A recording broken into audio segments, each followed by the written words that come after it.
D'une journaliste, en qualité on a en qualité d'une chroniqueuse, en qualité on a donc ce sont des parvenus. Moi, Maramuto ce n'est pas elle. Donc, on a un problème mental. Si tu as fait mon corps, Afrique Info avec Franck Semaï, la personne qui se prétend de faire la musique intelligente, comme héritier, avant carrière, début à carrière, que je fais la musique intelligente. La musique intelligente avec des gens au basa intelligente ou bien intelligenté. D'abord, aussi la musique intelligente, et aussi, ce qui est plus grave, Batu Oyo, soi-disant, on a évité ce basa attaché de presse. Autant attaché de sexe. Voilà. Comment censé yakoyako finga place au Uta. Moi, je me pose des questions. Est-ce que héritier, azalako courant biloko wana, ou encore héritier n'imtatindaka la pauvre fille? Tout le monde a héritier Watanabe. Parce que héritier a mieux placé. Yako éduquer la pauvre fille. Aza censé yako corriger ou bien yako sale orientation. Ce qui a ça langoté. Tomi tuna ba question. Est-ce que héritier na mona wana basolo la nini votre musique là oyo yozo sala. Il faut évoluer et c'est un avancement. Il faut que tu aies les place de outils. Le héritier sali musique, c'est bien bon, ils ont bête en ango, mais est-ce que tu es Camille? Est-ce que tu es Camille? Moi je pose des questions à héritier Watanabe. Non, c'est pas là, après sans réponse. Musique et héritier zolé sa musique ou bien musique désolé c'est héritier Watanabe. Bana King, Bana Dar es Salaam, Bana Poto, Bana Mokil Mobimba. Si tu as fait mon corps, Afrique Info avec Franck Semaï, qui Andankala Twende. X-Bass Marandura Franck Semaï. Yasika Eye na Kinshasa. Restaurant l'Orangerie. Restaurant l'Orangerie. Koutia Kusia Balala. Na spécialité na bango. Poulet au makala. Poulet au makala. Souka nelengi. Basuki wanate. Olingi kolia bio. Yakambangu na restaurant l'Orangerie. Na service na bango. Cuisine congolaise. Olingi kolia biloko mboka na yo. Nyonso ezali kote masanga kutu bosa na po nyonso ezali ata kutu masanga ya pompe bazo pompe pe ozomela ya malili otuninga adresse eza mosika te ya kaka na boulevard du 30 juin arrêt Vodacom mosika te na BCDC service ya kolobela te un personnel très qualifié et bon chaque samedi la musique douce du groupe Les Professionnels. Bienvenue et surtout bon appétit. Bonsoir Paris, bonsoir monde entier, bonsoir à tous les vrais des glorieux langues. Là, vous êtes branchés scotchés partout sur Afrique Info. Abonnez à Bisso. Auteur, vous savez, nous avons salatan, vous savez, Bisso tellement que Bisso to linga le bara vérité. Chaque fois, tu as pas n'amour le vérité. Parce que vous avez un film à bateau, ba film à battre. Plutôt avec d'arabango, pour ça la bien. Parce que mon tout le monde a bon raso, ba mambo salaté. Faut respecter ça. Il faut savoir qu'on respecte bateau basala musala pour la République démocratique du Congo. Bateau bazo tant servir Congo libanda ya mboka. Le roi fallait le deuxième. Tu as un drapeau RDC qui m'a montré aux États-Unis. Bah oui, on a David. David a mis premier, mis deuxième. Mais tu vas voir des musiciens, il y a aussi Cameroun, il y a centième personne à l'Inga Komakate. Je profite pour dire merci à le véritable cordial Wouli Mouché, là tu es en Angola, de bonnes choses à toi. Il y a Jojo Ngonda, merci pour des cadeaux, je te salue. Merci aussi à ma Méline Zembatus, Pepe Lambeto, le Dézola, mon agence privée, Gauthier Mascotte, de bonnes choses à toi. Merci à Dorothée Anja du ta don de Dieu. Je te salue, Fabou Sente, les boss américains. Soyez le bienvenu à Kinshasa, Platini Banzou, Zibabi, le Torozala. La Palme Beach, pour savourer, chez LBG Rambodé, Rambodé, merci aussi à Maïle qui est derrière la caméra. Merci pour mon salat chaque photo, le 13 juillet, le quad d'Akoraman, Kofi Olomide, leader à esclave, à Ozana Bissona, pour le mandat d'entre ces $50, on sera là pour soutenir l'artiste Kofi Olomide, au DJ Quadra, Missa Mounene. Yamakasi. Je profite aussi pour présenter mes condoléances dans le groupe évangéliste Nyonso au père de papa Mayindou Toyeba qui nous a quittés ce matin dans Congo central, au Rabat Congo. Je dis que tu as vraiment temps il y a un programme n'a pas de vos musoba pour qu'après pas Christian Shoga ou bah toi qui t'ont comme un message notre nous sommes dans la commune de Bandalongwa chez Roya et bah siège Nabiso Skatolora Bato Moi je suis avec un confrère on va en parler par rapport il y a bateau bazora tant na bango et roleka vraiment au fin leader moi monene moi vraiment je connais un peu l'histoire de Weranson et le parmi bateau yo azwa tant et rosami na musique congolaise Weranson wana azwa tant et reçoit ba musicien ne comme bon na katia ko prendre bango ba président de la République tout le monde ba faute ba sa président de la République mbote tout le monde Weranson wana azwa tant et ko calmer ba kuluna tout le monde wana aliana ba shege tout le monde wana à salaire biloko mo o ba ko sala te Weranson wana a représenté RDC na Kora 4 Kora tombé Weranson wana abaki buisa pipa jour ebima likolo e comment mbili Weranson wana zo grâce ya ko yamba un grand Michael Jackson son papa o le la kufaki déjà papa nae pe son âme na ndaku na ye chez Weranson ba se ba bengo palais Werasonic na ma campagne Wera ya papa Michael Jackson bakanga photo na exaucé na Gladi na Patreon tout ba yebi Patreon Wera ya banga papa na exaucé Gladi et Patreon vous connaissez l'histoire de Patreon Wera wana azwa grâce à Robinsa ko fula bane bele ba benga ya Wera fula talate le sotuni brigade au préféré aux ala wap mi abina préféré maison mère que quartier latin déplique aux ara misa ko febite na mona Wera papa est-ce que mutamoni ke afu la tala tele lo mutazu vraiment ton na ya roloba na robeta depuis na Wera tina mutasuka je me demande ba leader na biso o ya lelo to bomo na babilo kwa bongo boko sepelanga mutumo be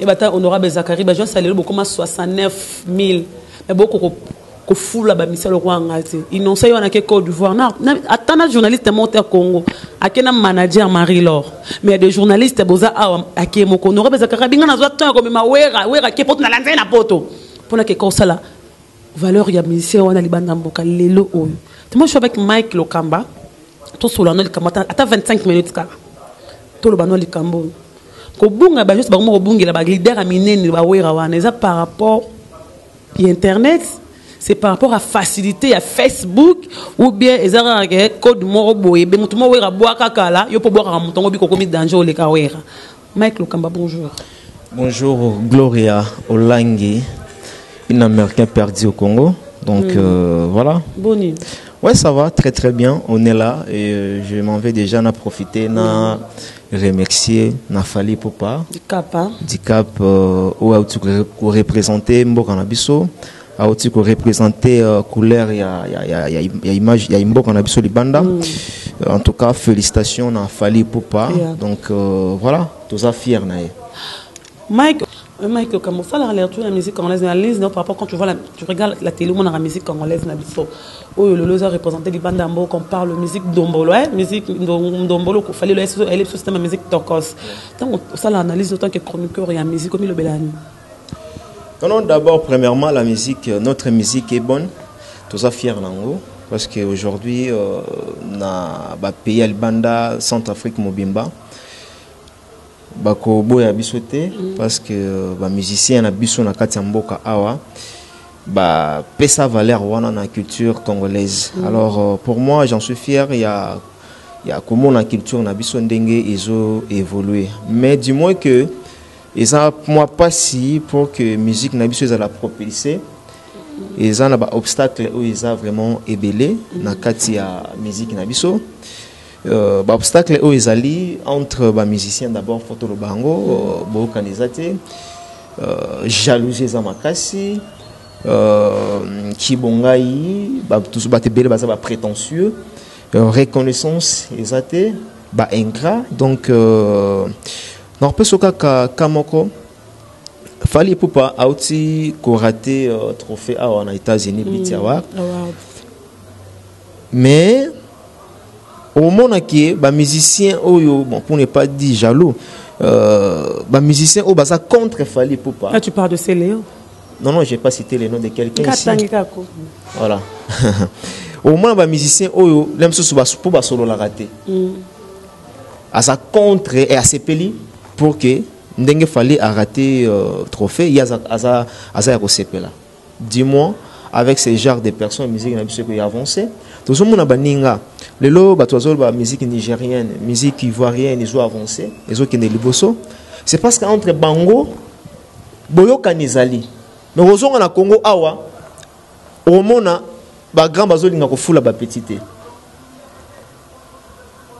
ba l'équipe ba comité mais bazomona luka ba komi yango zomona blocage eza na musique na biso on a deuxième point troisième point na lobaki ils appellent mawa pe pasi komona biso ba journaliste musala auto sala ngo tozo propulser ba œuvre ba musicien te toujours pour toujours non seulement tout ça ba critique na analyse mais plutôt toujours ko détruire pe ko boma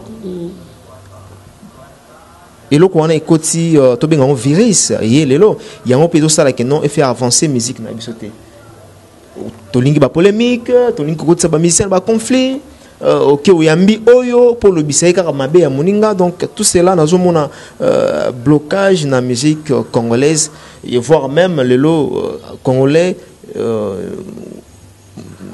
ennemi n'est qu'à congolais donc dis-moi que musique n'a pas été bête c'est parce que ba combattant ou le lot ba combattant vie ndenge bango ba déclarer que non ba musicien ba bimana bana bango ba musicien côté ka diamba ozomona que non congolais pardon oui comment kakano yeah débrancher quand même attends débrancher sur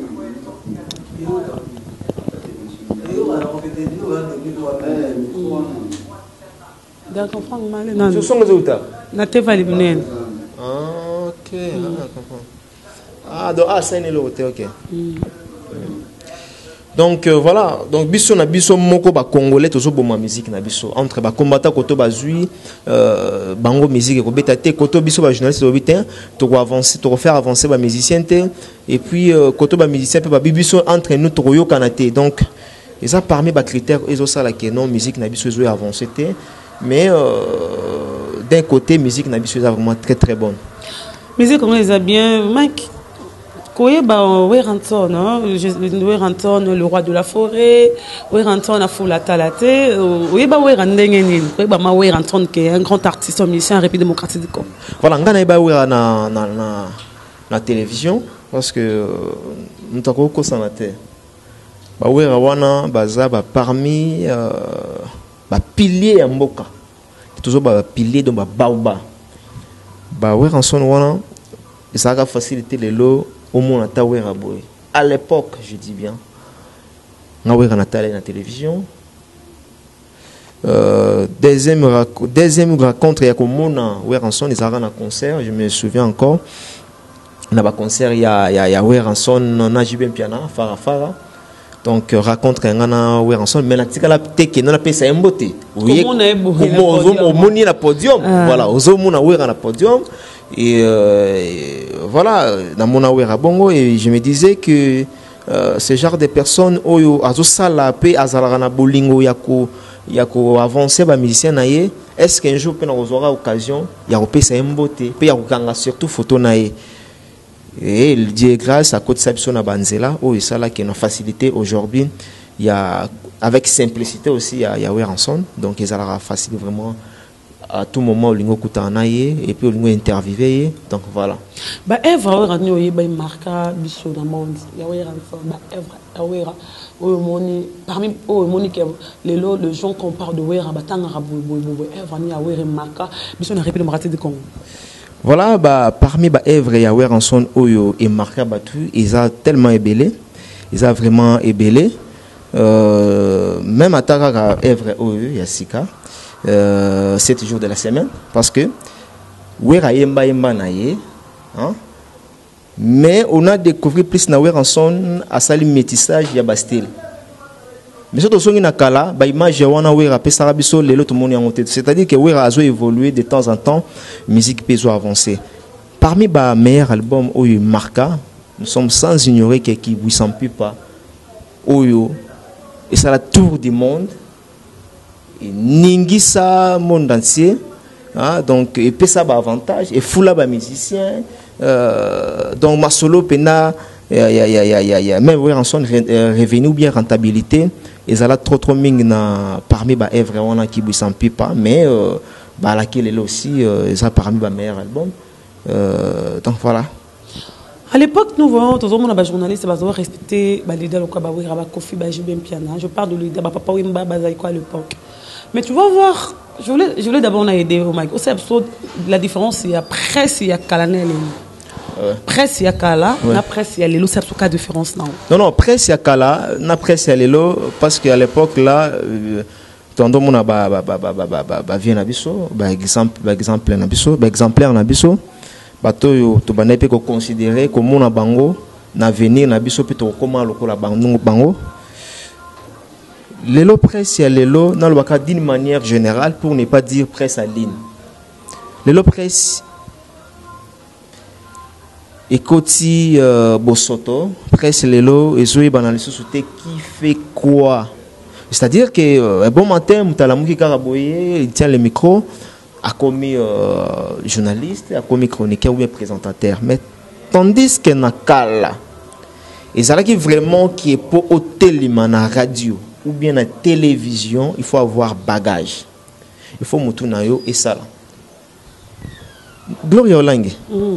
Nakala les même. C'est la présence de Mutalikaso. Ya oui. Nakala. Vrai. Nakala même ils allaient que Nakala les même que même savoir faire nayo. Même connaissance au Yozanango. Mais si tu viens à la télévision, au moment où on peut soit à moi 30 minutes d'espace, ils sont difficile. À toi, ils ont l'art de parler. À toi, ils ont le savoir-faire. Pour pas soit à 10 minutes dans la télévision, ils ont passé. Mais aujourd'hui, on te comme une connaissance. Donc, il paraît qu'il y a ou soit à une relation avec le directeur de programme ou bien directeur général, Colochen, à la facilité à côté presse. Mais tandis que dans les années vraiment que nous à tous dans la relation, il faut avoir bagage. La différence, il y a un les lots musala, on norme maintenant d'étiqueté, déontologie journalistique et ça bangoté. Donc il y a un parce que caméra ça on a la qui balobarabe basala. Il suffit qu'il y ait que nous annonce des annonces. Moi plus que les lots annonce des annonces, c'est tout. Mais développement, par exemple, invité pour être même à l'aise.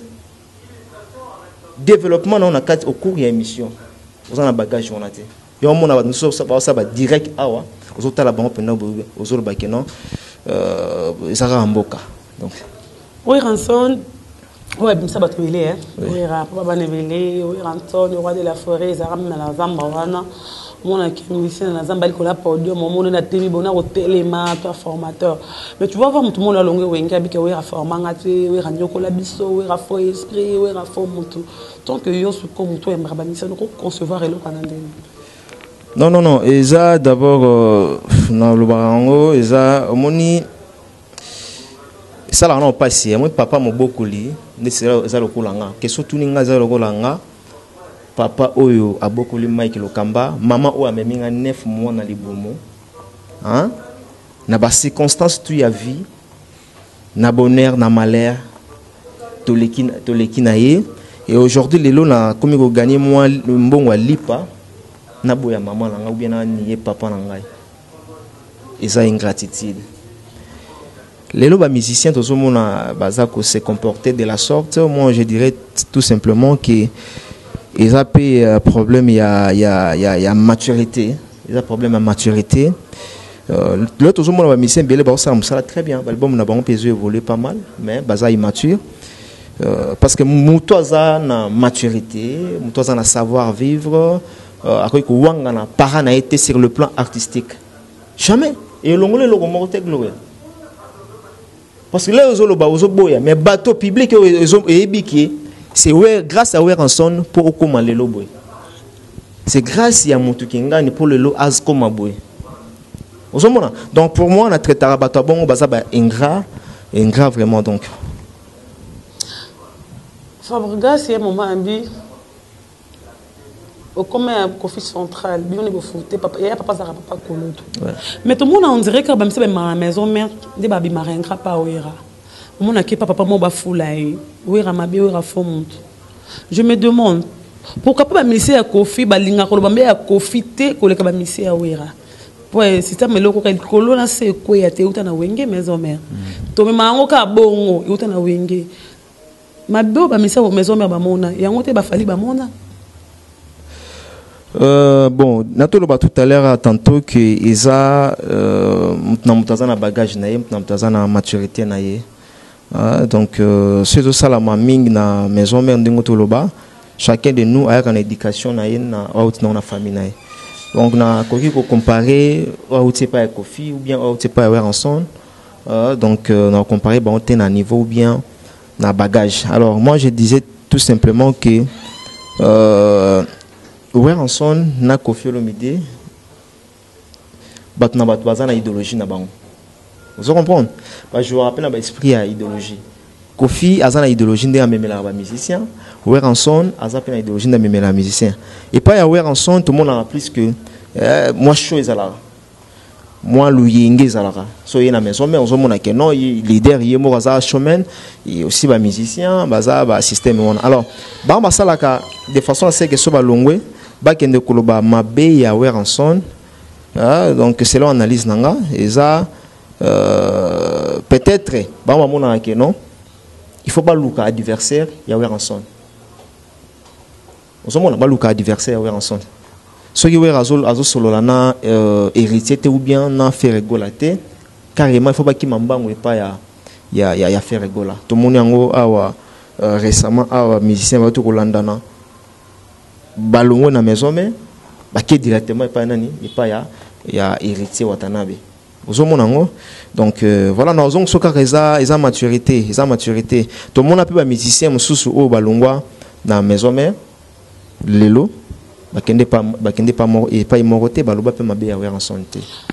Il y a plein de bénéficiaires à la maison mais rabat bon bah tu as sauté les gamba brigade ming parce que na yebi moi histoire à brigade je te salue du rangola tu es bah tout balonga la maison mais balonga kana ba futa rabiso te tout ça là dit montre que pour futa rabiso te mais mon tout balonga la maison mais pour ma client etanga pour ma client na ye etangi mo la zamba c'est brigade sabati mais tout le monde ici comment te brigade les kana TV oui rayon l'axo to kena na ka bongo prévenir na matanga première rencontre ya wera ko solo na brigade za téléphone nanga deuxième rencontre ya ko solo na wera na téléphone nanga mais to moni brigade la kuten aina matanga atiki fleur na ye ake angunta na pc wera mbota to éviter ça hypocrisie mais pourquoi pas brigade kumbela ka bangonde bango ba kumbela ka wera pas brigade fa kumba wera bon ngana vraiment za makilanga tango côté na mutu mako ve normalement bon mais brigade me wera son na pc mbote a éviter na ye ke mambo ya wera azala na kati toi yé on ça hypocrisie ko le kabato bona ça wera ki oza pabe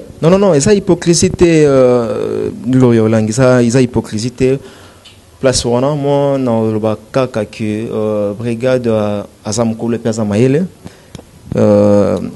biso tout parents na biso parce que Ranson yenem taboti ba musicien ozotanga sur le plan artistique bien que brigade a outaki dans maison mère oui et pardon le quartier latin pas Kofi Olomide mais tout le monde a quand même payé wera marambo o asala pour que brigade azala lelo brigade et ça hypocrisie te Gloria et ça que ce que fait na papa na yo biso gut batumba biso ba maya ba bougie ba papa ba boti biso ba tumbo maya bougie à l'époque. Est-ce que ça pour papa nuire ou bien azola kisao que non bakindara buta alors so nzela lokolo non nzelo bakota ngobwe.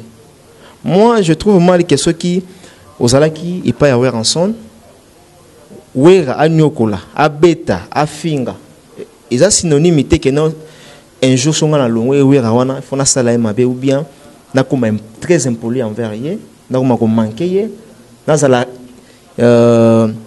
nazala ingrat envers ye. Donc, pour moi, il n'a pas contesté ma cambouana. Chers internautes, veuillez nous excuser, nous sommes obligés à Robi Manibanda parce que, courir de se voir, qui te saigne, vont te Manibanda. Toto continuer car Mike Lokamba, Mike on parlait de brigade Sarbati. Voilà. Brigade vraiment azwa moi pas si moi ma casse comme quelqu'un tanga mais le respect belé vers Ranson. Point de vue nayo par rapport à ça. Voilà, ndena bandolo ba tantôt que brigade d'abord on a cette maturité à brigade. Tu peux faire la musique, mais musique il faut caméraman. Musique il faut l'accompagner na comportement na yo. Brigade nous montre à suffisance qu'il y a un comportement est très bien d'abord. Et il y a une évolution bien que pas mal. Évolution est très bien. Il fait la musique normale. Alors la musique il y a actualité à ma bête. Donc pour moi, dans j'étais Flair Belé dans Brigade jusqu'à présent. Par contre, bandeko on peut na ko déstabiliser place na utaki, ko dénigrer place na utaki, système ya tindeka tsaka 12 donc tozo lingangote sous-souté.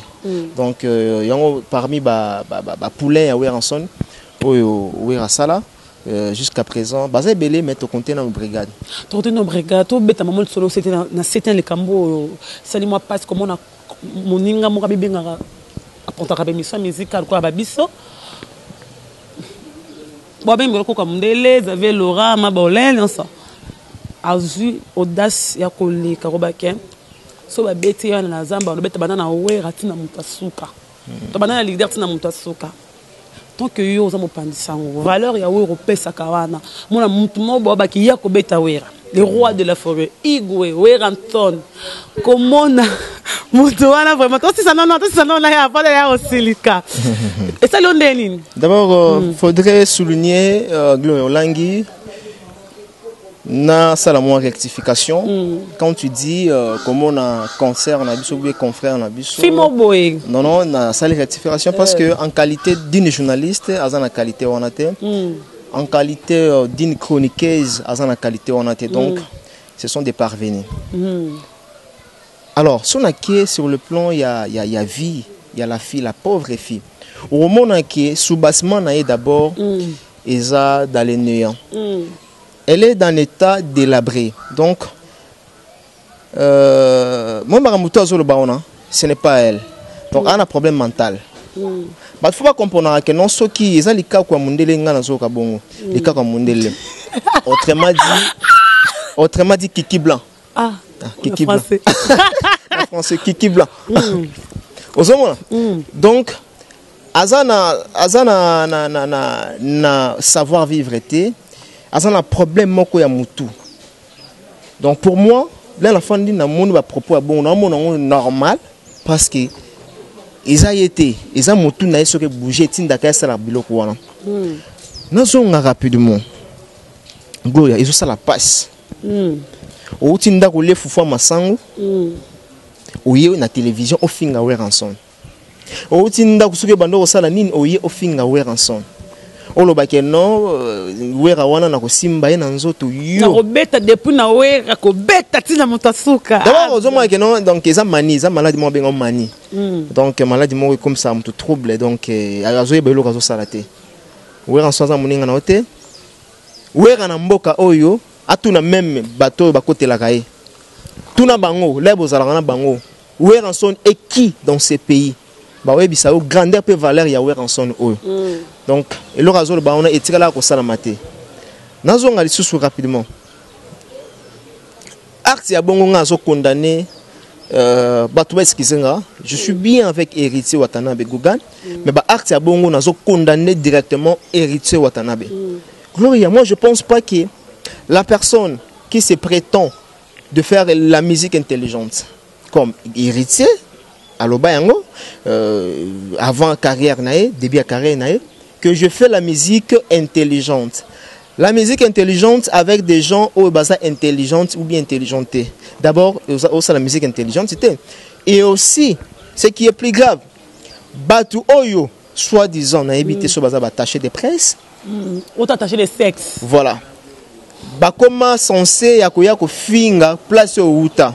Moi je me pose des questions. Est-ce que Héritier azala ko courant biloko wana ou encore Héritier nem tatindaka la pauvre fille? Je me demande, c'est une question, ce sont des questions. On a en tant que journaliste. Héritier atindaka mwana wana ou bien aza sous-informé ya makambu wana. Sur aza sous-informé Gloria Langue, moi je ne crois pas parce qu'internet a le loba ko sa yangote. Le problème est que les leaders ni ba raminka na WhatsApp, Facebook. Oui.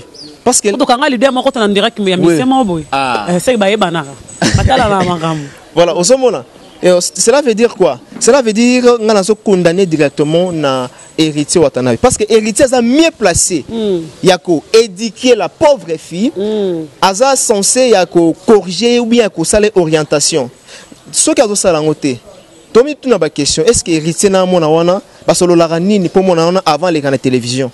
Babenga na randé ni avant mona wana les canaux télévision. Parce qu'aujourd'hui, l'héritier peut passer à la télévision pour dire que non. Mais elle travaille où? Chez toi. Au sein de la présentation pour naïe, qu'elle travaille chez toi. Soit au sein de la maramamabi, elle a humilié mais papa n'a eu koto uta. Vous croyez vraiment que Gloria Lang, dis-moi, votre musique là, yozo sala, il faut évoluer, et c'est un avancement. Il faut que vous ayez les places de outils. Le héritier sali musique, c'est bien bon, ils ont bêta nango, mais est-ce que t'es Camille? Est-ce que t'es Camille? Moi je pose des questions à héritier Watanabe. Non, c'est pas là, après sans réponse. Musique et héritier zolé sa musique ou bien musique désolé sa héritier Watanabe. Jusqu'au jour d'aujourd'hui, musique zolé sa héritier ou bien héritier Watazolé sa musique. Point d'interrogation. Cela prouve quoi? Cela prouve que l'évolution artistique n'est pas héritier exaté. Exaté parce que par cause des alliés, par cause des alliés qui sont héritiers, ça l'album est bien, mais il faut le entourage naïe, milliers naïe et ça la paie très bien. Hein? Dis-moi. Tout ça la table ni investigation à Katsa Kinshasa. Oui, musique et zobeta. Zobito tamboula kaka. Et Fabregas album naïe au Etobima. Héritier bimsa album, tout l'album le plus vendu. Au monde héritier aux la cao. Fabrice aux la première battre ba record. Parce que moni nzamba l'homme c'est sacré. Papa oyo abotio même ata botio directement bo était sur le plan artistique azaka papa na. Asala onyo surtout apesa o makambo. Le lozo tinda bon na hebite so tinda ka ou pas mwana moko azawana o azo salir réputation na ye.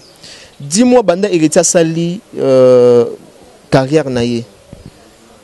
Actualité nini ya musical au héritier sal ya bien exact actualité car que non le to komoni ba mettre mbata actualité car que non la kenda kangola ba bengani la pauvre fille actualité car que non ba ke poto ba refoulé.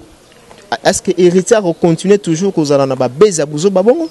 Aujourd'hui c'est vrai azo préparer deuxième album, il prépare ça comment avec ce genre de choses au batubazo lingate. Non, moi je trouve que héritier doit prendre la conscience maintenant. Donc, ce qui, bon, l'homme se pèse à la yake, non? Moi, je me suis dit que je mon kilo est dans ma mebele. Je vais dominer, je vais là, tu sais, le moment où on a un autre macambouté. Héritier doit consolider bateau plus fort qu'il y ait pour mon. Azo mon a sous bien té. N'habite quoi? On sait pas où changer. Mais où qu'on devait vraiment changer. Ouais, à l'époque, tala. Banzoi, non, comprend les minutes. On devait changer. On devait fallait être sous, fallait trouver bateau. Même héritier, Kota Zali, peut-être soit sur la moi suana. Aïb ça y est pendant que non, ouais a changé. Non c'est aïb ça gagne. Koi. Le roi. Série ba ouais en son bazala kaya kala ouais esprit à kala nkoi. Tala. Autant tra komba ya ouais en son. Ato fingité tanga komba ouais en son.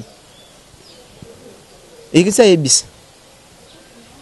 Baebi force ya wera na kati mboka o et ça ka kokola wera aujourd'hui azana bana op ba osala lokumu ya famille ngiama asota la ka ke no blom susu le leso na okisi mona mwasi o passe na exaucer na gladi par rapport à bon azobika voilà sur le na bina coincé mono jusqu'à dernière énergie na ye wera salon wera capable pena que non car moi na kota zali baye inde bazuyo au sala infraction te non madame ça l'état to kotate parce que trop c'est trop so tokomi olo baboye to kotika mutu ndeti nga journaliste na kotika n'importe qui te à la télévision au peut simba micro alo bakeno afinga wera surtout alo bakeno o menacer wera ou bien aussi menanzoto non c'est pas vrai. Merci beaucoup Mike, nous sommes arrivés à la fin. Un mois dire Manzoi ba fidèle de Weranton les Wera Sonic besoin de partout dans le monde ils sont branchés sur Afrique Info. Voilà. Nakaya we ensemble batwaloba komi mutawe ensemble azana muta batnyo soto ezapel okona ko lingate ba finga artiste moko ya mboka o azo sala valeur na ye ndenge c'est passé na we ensemble je suis mieux placé en tant que journaliste na recadrer certaines choses oyo ezo sepelisa batuti na lo belo moko gloria kaka rapidement bato ya we ensemble ba sepelaki pardon ba silikaki na ba comportement wana batiana se parce que nga bato ba benga ba banzoi batiana se oh non t'as vu surtout ne beta we non beta we est-ce que na bien ma bole Xavier na bien gloria yé moi na wana at botel mayo na façon ko beta epena yé moi na wana est-ce que azana makasi glo yo yebi moi na wana combien de fois senga pardon et puis makele la sala wana za télévision so kuta ene boui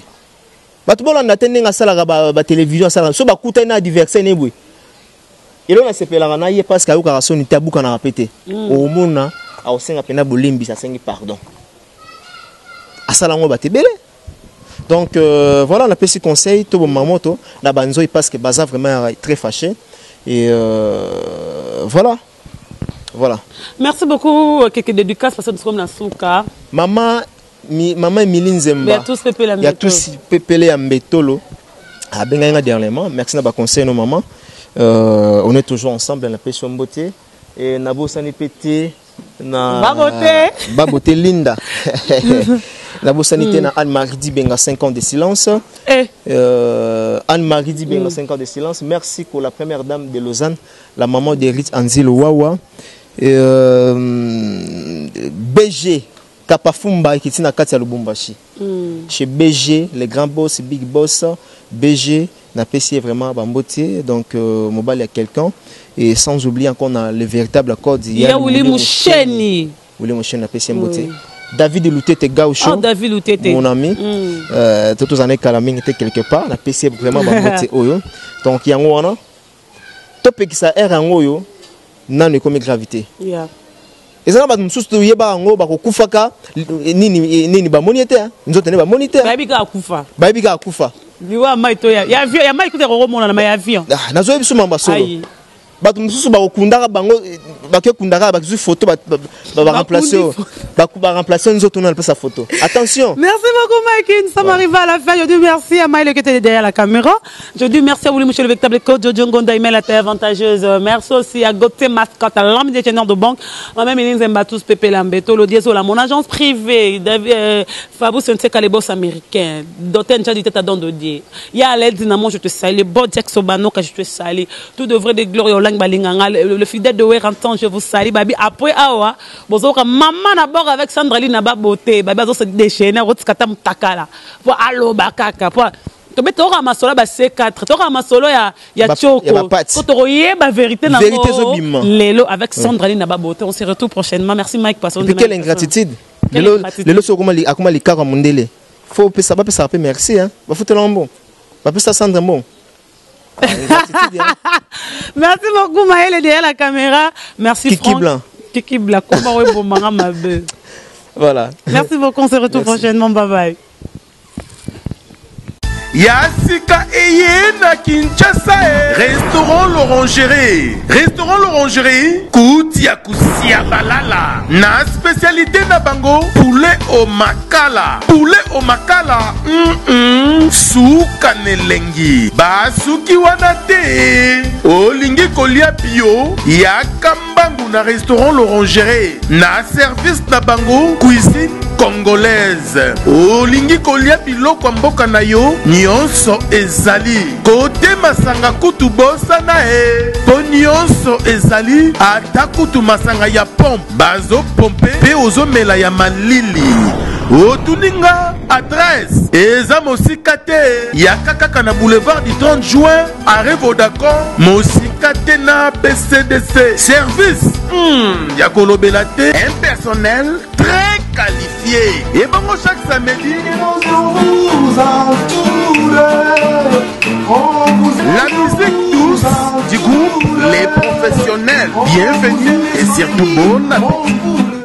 Bana King, Bana Dar es Salaam, Bana Poto, Bana Mokil Mobimba, CTF Moko, Afrique Info avec Franck Stemai, Kiandankala, Twende. X-Bass, Mara Mboula